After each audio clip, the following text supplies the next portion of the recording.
Hello friends, welcome to my channel teaching by Ansari. कैसे हैं आप लोग? आई होप आप लोग अच्छे होंगे और अच्छे होना भी चाहिए।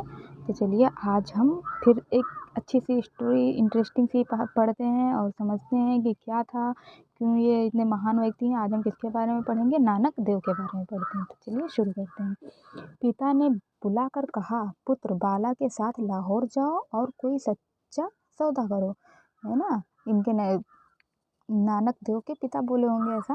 पिता की बात मानकर वे चल पड़े और वो तुरंत पिता की आज्ञा मान के चल पड़े रास्ते में। और उनके पिता ने क्या कहा था कि लाहौर जाओ, जाना कहाँ ये भी बताया, और क्या बोले कि सच्चा सौदा करना।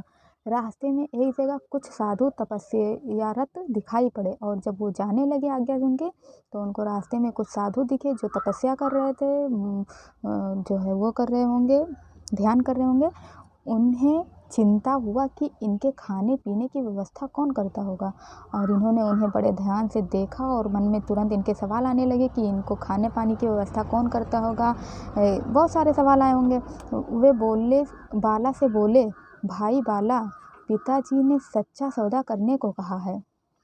तो इनके साथ कौन थे? बाला थे। उनके साथ इनके पिता ने इन्हें भेजा था, अकेले नहीं भेजा था। तो इन्होंने उनसे बाला जी से कहा कि जो है इनके खाने पीने की व्यवस्था कौन करता होगा, और मेरे पिता ने तो कहा है कि सच्चा सौदा करना। तो इससे सच्चा सौदा कौन सा हो सकता है कि अगर मैं इनके खाने पीने की व्यवस्था कर दूं। देखो ना, इससे सच्चा सौदा और क्या होगा कि हम इन साधुओं को भोजन कराएं। इतना कहकर नानक ने पास के गांव से खाने पीने की सामग्री मंगाई और साधुओं को भरपेट भोजन कराया। और उनको ऐसा लगा इससे ज़्यादा अच्छा सौदा कोई नहीं हो सकता अगर किसी की हम पेट भरते हैं तो। फिर घर लौट आए और इन्होंने उन लोगों को खूब अच्छे से भोजन कराया और फिर घर आ गए। उनके खाली हाथ लौटने पर पिता बहुत नाराज हुए। नानक ने कहा, पिताजी, मैंने तो सच्चा सौदा किया है।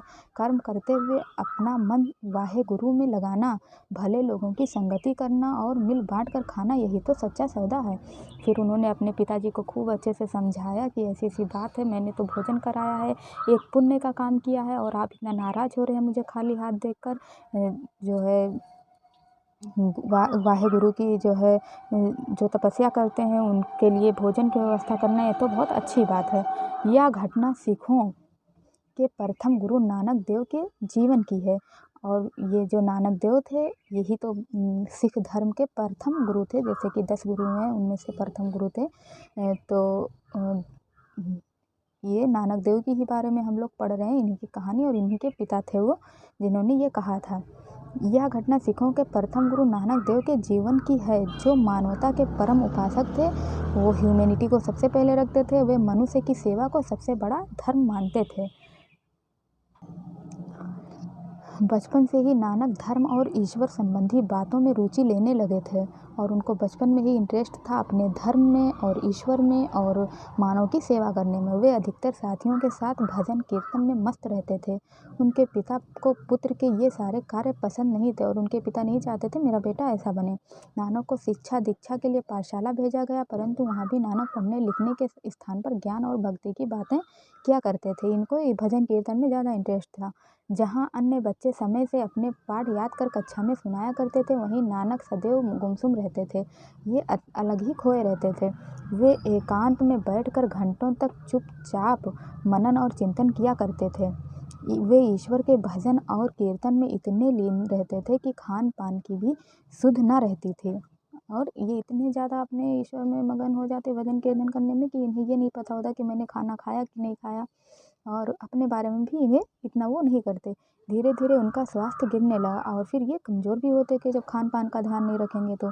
पिता को लगा कि नानक को कोई असाध्य रोग हो गया है, और इनके पिता इस बात से बहुत दुखी रहने लगे कि मेरे बेटे को कोई जो है रोग तो नहीं हो गया ऐसा कुछ।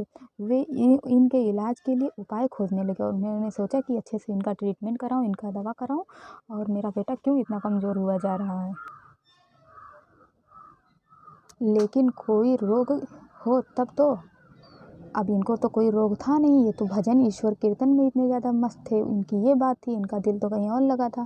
पीड़ा तो नानक के हृदय में थी। इस पीड़ा को नाड़ी पकड़ने वाला वैद्य भला क्या समझता। अब डॉक्टर तो सिर्फ भाई फिजिकल जो प्रॉब्लम होती है उसको समझ सकते हैं, अब जो अंदर से रूह से प्रॉब्लम है उसे थोड़े ना समझ पाएंगे। वैद्य ने नानक की नाड़ी देखी, लेकिन उन्हें किसी रोग का पता नहीं चला। तब नानक ने अपने पिता से कहा, और जब नानक के पिता ने डॉक्टर को बुलाया, डॉक्टर ने चेक किया, ऐसा कोई रोग नहीं निकला। तो उनके नानक ने अपने पिता से कहा कि मतलब मुझे ऐसा कोई रोग नहीं है। और उन्होंने क्या कहा, वैद्य बुलाया वैद्य की पकड़ी टटोली बाहीं, भोला वैद्य न जानगी करगे कलेजे माही। तो मतलब उनका कहना ये था कि आपने वैद्य को बुलाया, चिकित्सक को बुलाया, उन्होंने मेरी नाड़ी को टटोला, लेकिन जो है नहीं जान पाए कुछ, क्योंकि जो मतलब मुझे दिक्कत है या फिर जो भी मेरा अटैचमेंट है वो तो मेरे दिल से है। तो इस तरह से उनका कहना था। अर्थात आयुर्वेद का वैद्य केवल बाँह या नाड़ी टटोल कर मेरे रोग का पता नहीं लगा सकता, क्योंकि पीड़ा तो मेरे मन में है। नानक कुछ और बड़े हुए तो पिता को यह चिंता सताने लगी कि उनके व्यापार को कौन संभालेगा। और जब वो और बड़े हुए तो फिर अपने बेटे को देखा कि वो भजन कीर्तन में ही इंटरेस्टेड हैं, तो उनको ये भी चिंता हुई कि मेरे व्यापार को कौन आगे बढ़ाएगा। नानक का मन तो व्यापार में लगता ही नहीं था। यह बड़ा होकर क्या करेगा। लेकिन उनकी बहन नानकी अपने वीर से असाधारण तेज देखती थी। तो उनकी जो बहन थी उसका नाम क्या था, नानकी था। तो उनकी बहन काफ़ी ब्रिलियंट थी। उसको समझ में आ गया था कि मेरा भाई ईश्वर में इतना लीन हो चुका है। वे समझ चुकी थी कि उनका भाई नानक आगे चलकर जरूर एक तेजस्वी पुरुष होगा। पर पिता को ये बातें कतई पसंद नहीं थी। वे चाहते थे कि उनका बेटा उनकी बताई राह पर चले, पर बेटे ने तो स्वयं ही अपनी राह चुन ली थी। वो तो चाहते थे जैसा मैं कहूँ मेरा बेटा वैसा करे, लेकिन बेटे ने तो अपना मन कहीं और ही लगा लिया था। और वो बेटा कौन था, नानक देव। धीरे धीरे नानक की ख्याति चारों ओर फैलने लगी और वो इतने ज़्यादा थोड़ा प्रसिद्ध भी होने लगे। उनके ज्ञान, सत्संग, भजन आदि गुणों की चर्चा दूर दूर तक होने लगी। लोगों के मन में यह बात धीरे धीरे घर करने लगी कि मेहता जी का बेटा तो कोई सिद्ध पुरुष है। और उनके पिता का नाम क्या था, मेहता रहा होगा। तो उनके पिता का नाम मेहता था। तो सब जब ये बहुत ज़्यादा थोड़ा फेमस हुए तो लोग कहने लगे कि अरे मेहता जी का बेटा तो इतना ज़्यादा मतलब काफ़ी महान पुरुष है, ये वो बहुत सारी बातें फैलने लगी। इधर पिता की चिंता और बढ़ गई कि यदि नानक सन्यासी हो गए तो उनका वंश कैसे चलेगा। अब ये भी बात चिंता वाली थी। उन्होंने नानक को व्यापार के लिए अपने दामाद के साथ सुल्तानपुर भेज दिया। और उन्होंने क्या किया, अपने जो उनके दामाद थे, उनके बेटी के हस्बैंड, उनके साथ में नानक देव को कहाँ भेज दिया, सुल्तानपुर, व्यापार से रिलेटेड।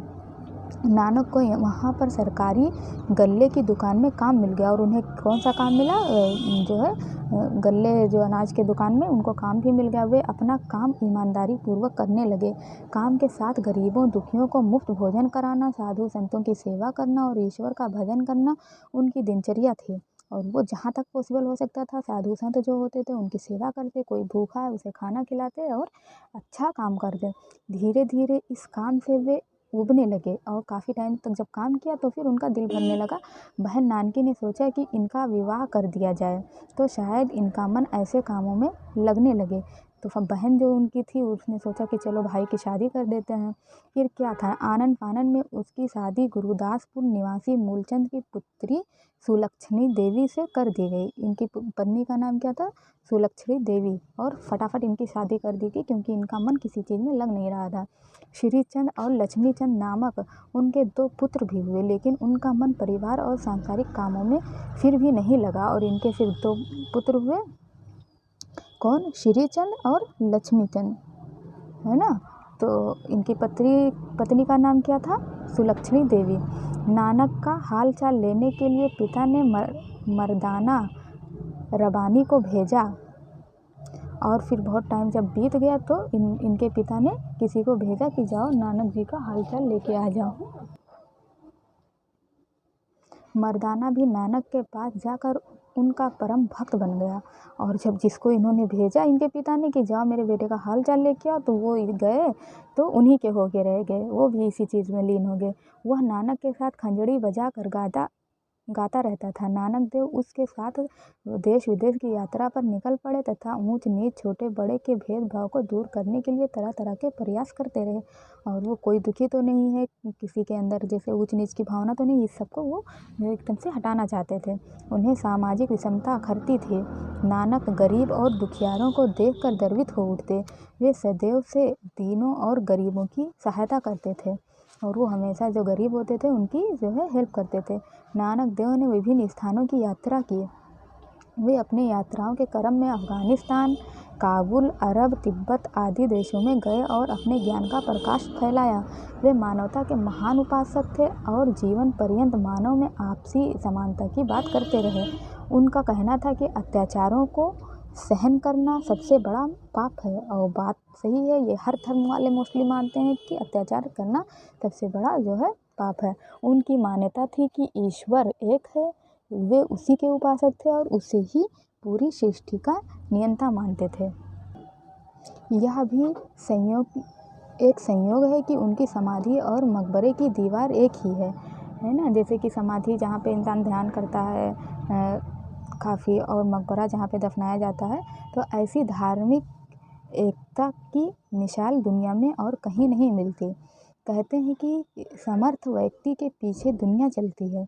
ऐसे पुरुष अपनी छाप समाज पर कई तरह से छोड़ जाते हैं।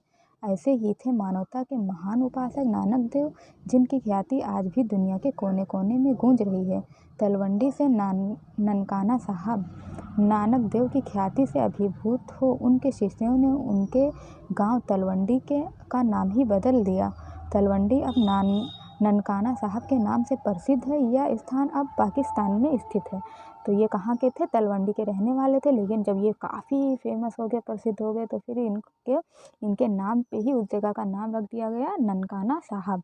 और ये स्थान अब कहाँ पे है? पाकिस्तान में है। तो आई होप अगर आपको गुरु नानक जी के बारे में सुन के थोड़ा बहुत अच्छा लगा हो, कुछ आपको ज्ञान मिला हो, तो लाइक सब्सक्राइब करें, बेल आइकन को प्रेस करें और अपने फ्रेंड्स में शेयर करें और ऐसे ही सपोर्ट करते रहें। Thank you for watching.